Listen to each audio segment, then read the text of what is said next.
On a beautiful sunny spring morning, She will while love everyone was bustling about looking for a Father's Day gift, there was a baker named Geppetto standing alone in his shop, sadly looking outside.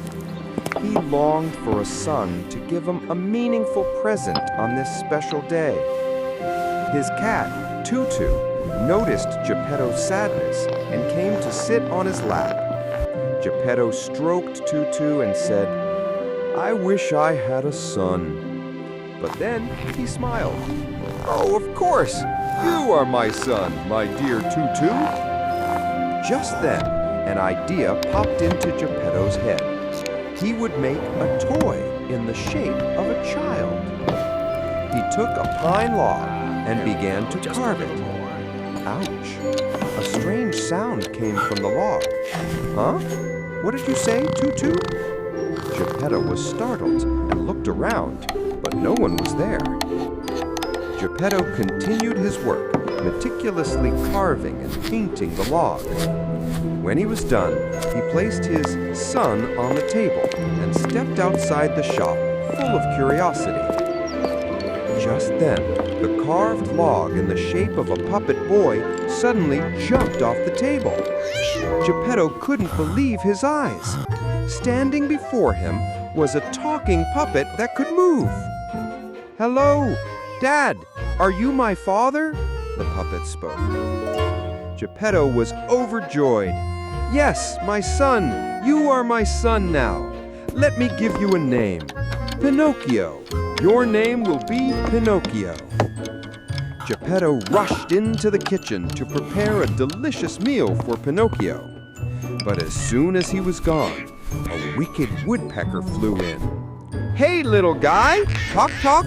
What are you waiting for on such a beautiful day? Go outside and play!" Listening to the woodpecker, Pinocchio quickly ran outside. When Geppetto returned, he couldn't find his son and panicked, running out to search for him. Being old, he quickly got tired and sat down in a corner of the street.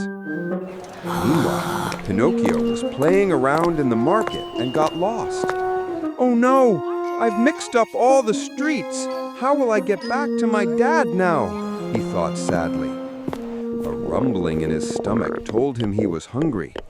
Pinocchio saw a colorful fruit stand and reached out to steal a banana. "Hey kid, you can't have my fruit for free. Don't you have parents? You have to pay me," the vendor said. Pinocchio panicked and lied. "Oh, I have a lot of money, but I left it at home." Immediately, his nose began to grow. Pinocchio panicked. "Oh no, my nose! What's wrong with my nose?" The vendor shouted, "If you have money, you should get it immediately." "Oh no, I can't, sir, because I don't have any money," Pinocchio blurted out. As soon as he told the truth, his nose returned to its normal size. But he was so scared that he ran away without noticing. After a while, Pinocchio stopped in front of a window and was relieved to see his reflection. "My nose is normal again," he thought to himself. "So when I lie, my nose grows longer, and when I tell the truth, it gets shorter." Geppetto searched for Pinocchio in every shop and on every street all day long, but he couldn't find his son. As it started to rain, Geppetto sat in a corner, hoping his son would pass by. "Pinocchio, my beloved son, where are you?" Pinocchio was soaked in the rain, smelling of wet wood. He desperately jumped into a trash can to avoid the rain. The next morning, he realized he wasn't alone. A hungry rat was in there with him.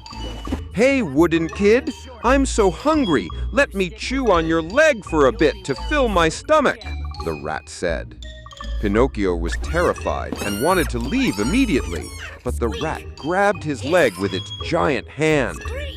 "No, let me go. My dad is a tiger. If he sees you, he'll eat you in one bite." "If your dad is a tiger, then you should have a tail too, shouldn't you?" the rat said. "Yes, I have a tail," Pinocchio lied. His nose grew long again. "Then give me a bite of your tail," the rat growled. Scared, Pinocchio jumped out of the trash can. "Don't bite me! I don't have a tail! I don't have a tail!"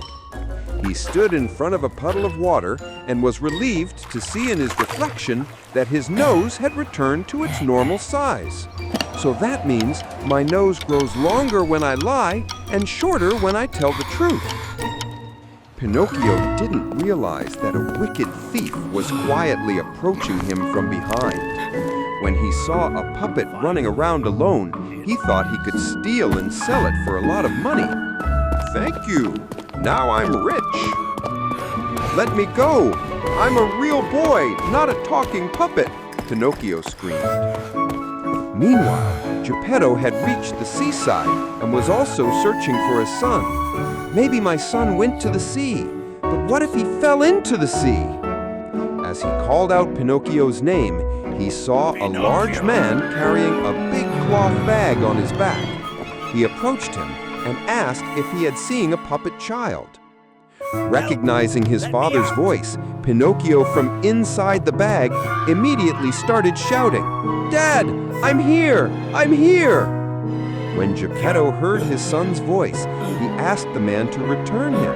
But the man said he would sell him and make a lot of money, then pushed Geppetto aside and continued walking. Inside the cloth bag, Pinocchio kept lying to make his nose grow long and poke a hole in the bag. "Actually, I'm also a thief. I have a lot of money. The color of my hat is also red." The nose grew longer and longer, poking a hole in the bag. Pinocchio jumped out and ran to his father. "Dad!" the boy cried. "My son!" Geppetto hugged him tightly. When the thief noticed this, he angrily stomped towards them. Geppetto quickly threw a fishing net at the thief, who got entangled, lost his balance, and fell into the sea. Geppetto and Pinocchio hugged each other tightly. Pinocchio began to tell all the truths he knew to make his nose return to normal. "I promised to be a good boy and not make anyone sad. Besides, I love my dad very much." At that moment, a miracle happened. Pinocchio was no longer a wooden puppet, but a real boy of flesh and blood. From that day on, all the fathers and sons in the city believe that miracles are made of love, not lies.